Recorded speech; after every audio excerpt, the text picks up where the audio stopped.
Bonjour et bonsoir, et bienvenue dans cette vidéo. Je veux vous présenter l'actualité du Barça si vous êtes nouveau sur la chaîne. Sur ce canal nous parlerons généralement de l'actualité de FC Barcelone, donc n'hésite pas de t'abonner et d'activer la notification, pour ne pas rater aucune de nos prochaines vidéos. Merci, on commence.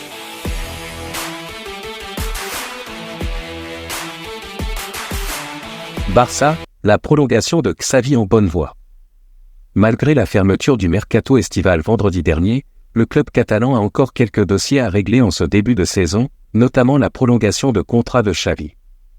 Joan Laporta, le président du FC Barcelone, et Xavi Hernandez, actuellement sous contrat avec les Blaugrana jusqu'à la fin de la saison en cours, juin 2024, ont convenu d'un renouvellement de contrat pour 2 saisons supplémentaires, soit jusqu'en juin 2026, selon les informations de Marca, un média espagnol. Les négociations concernant cette prolongation ont débuté il y a plusieurs mois, et bien que les différentes parties étaient enclines à parvenir à un accord, les discussions ont pris du temps. Néanmoins, les derniers détails ont été finalisés, et l'officialisation de cette prolongation devrait intervenir prochainement, comme le rapporte le média basé à Madrid. Pour rappel, Xavi Hernandez a dirigé 94 matchs depuis son arrivée sur le banc du FC Barcelone, affichant un bilan de 59 victoires, 16 matchs nuls et 19 défaites, avec 178 buts marqués et 93 encaissés en compétitions officielles. De l'autre côté, le FC Barcelone montre de l'agacement envers les décisions arbitrales et le Real Madrid après la 4e journée de la Liga, au cours de laquelle les Madrilènes ont pris une avance de 2 points sur les Catalans. Le Barça a dressé une liste d'erreurs d'arbitrage qu'il estime favorable au Real Madrid et préjudiciable à son propre club. Il s'agit peut-être d'une première étape avant de déposer une plainte formelle. Lors du week-end, le Real Madrid a remporté une victoire difficile contre Retafe, 2-1, au Santiago Bernabéu, tandis que le FC Barcelone a également gagné sur le même score contre Osasuna lors d'un match compliqué. Grâce à cette victoire, les Catalans sont revenus sur le podium de la Liga, à 2 points du Real Madrid, qui est le leader incontesté du championnat espagnol. Cependant, la presse espagnole rapporte que le FC Barcelone est très préoccupé par les récentes décisions arbitrales, qu'il considère comme nettement favorables au Real Madrid et préjudiciables à son propre club, malgré l'utilisation de la VAR censée aider les arbitres dans leur prise de décision. Les dirigeants du Barça ont dressé une liste d'erreurs d'arbitrage commises depuis le début de la saison de la Liga, qui comprend cette décision polémique selon le club catalan. 4 de ces décisions auraient favorisé le Real Madrid, tandis que 3 ont été préjudiciables au FC Barcelone.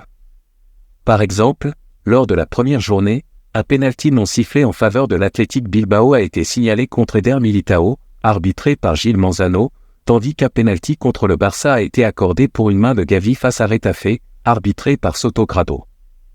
Lors de la deuxième journée, une main de Jude Bellingham n'a pas été prise en compte lors du match nul à 1 à Almeria, arbitré par Sanchez Martinez, alors que 2 pénaltys pour le Barça, l'un pour Lamine et l'autre pour Lewandowski, ont été oubliés, arbitrés par Muniz Ruiz. Au cours de la 3e journée, un but a été refusé au Celta de Vigo pour une faute sur Kepa Arrizabalaga, arbitré par Diaz de Mera, tandis que le Barça a encaissé un but en position de hors-jeu contre Villarreal, arbitré par Hernandez.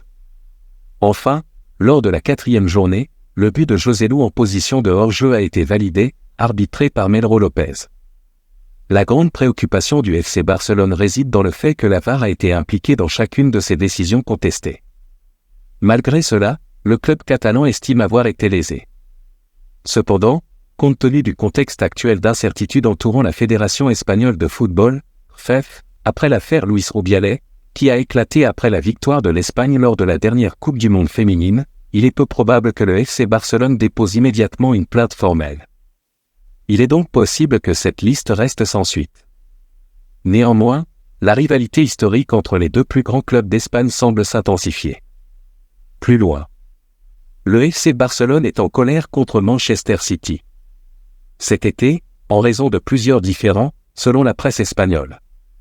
Pendant la période estivale, le FC Barcelone a été confronté à des difficultés sur le marché des transferts en raison de contraintes financières, notamment en faisant venir Joao Félix et Joao Cancelo en prêt.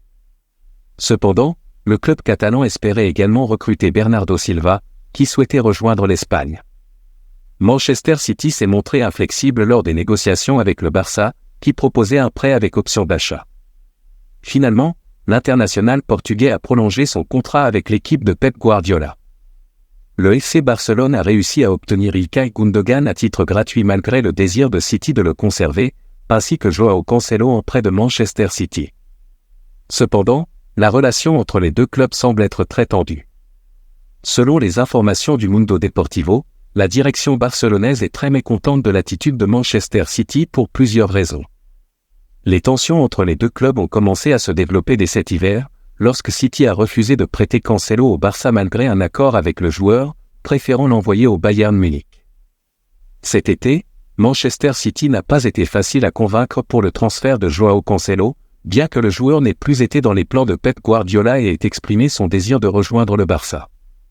Le média espagnol souligne que Jorge Mendes a joué un rôle majeur pour résoudre cette situation délicate, alors que City semblait ignorer l'intérêt du Barça.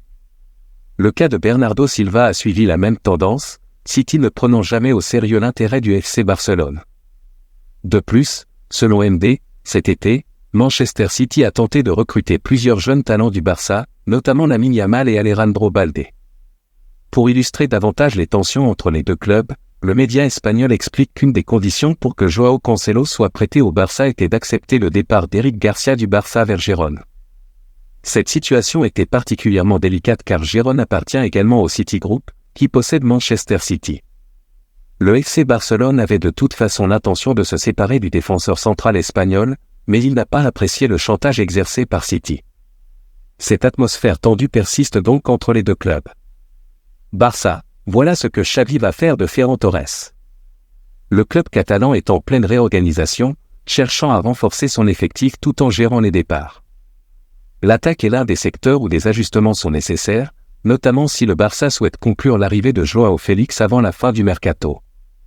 Il y a eu des spéculations récentes sur le possible départ d'un attaquant existant pour faciliter cette opération, et Ferran Torres a été mentionné comme un candidat potentiel. Cependant, sa polyvalence, son sens du but, son expérience et sa détermination semblent avoir renforcé sa position au sein de l'équipe. Selon les rapports, il ne serait pas relégué derrière Ansu Fati dans les choix de l'entraîneur Xavi Hernandez, ce qui suggère que Ferran Torres devrait avoir une place dans l'équipe et ne serait pas sur le départ. La situation évolue rapidement dans le monde du football, il convient donc de suivre de près les développements pour voir comment le rôle de Ferran Torres au FC Barcelone se concrétisera dans la prochaine campagne. Merci de l'avoir suivi, n'oubliez pas de s'abonner et d'activer la notification pour ne pas rater aucune de nos prochaines vidéos et quittez votre like pour plus d'encouragement. Merci, à bientôt.